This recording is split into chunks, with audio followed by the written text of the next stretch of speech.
שלום לכולם, אני סמדר יפרח מהמטבח שלי באהבה, והיום אני רוצה להראות לכם איך להכין בצק שמרים לעוגות.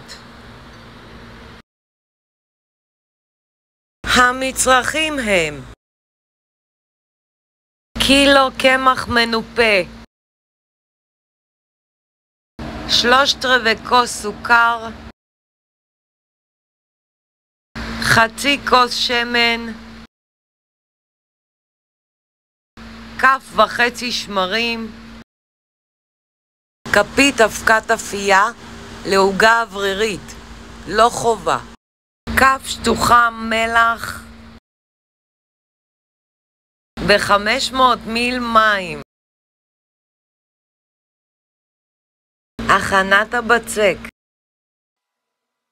אני מוסיפה לקערת הקמח את הסוכר, השמרים, אבקת אפייה, השמן, המלח והמים ולשה עד לבצק אחיד.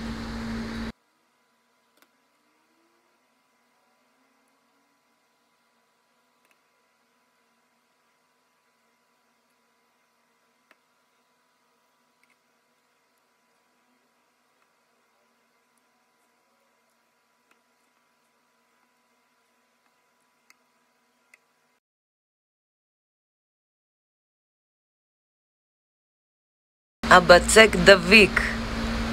אני מפזרת מעט קמח על משטח העבודה, מניחה את הבצק וממשיכה ללוש לבצק אחיד.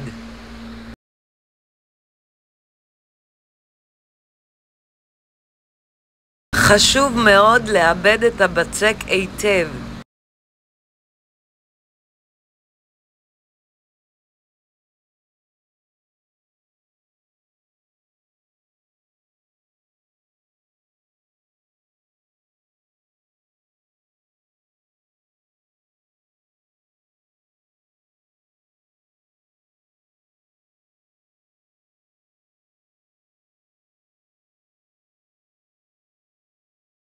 אני משמנת את הקערה.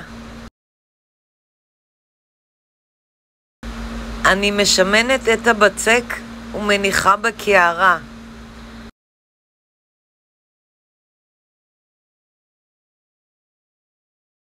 מכסה במגבת ומניחה בצד לשעה.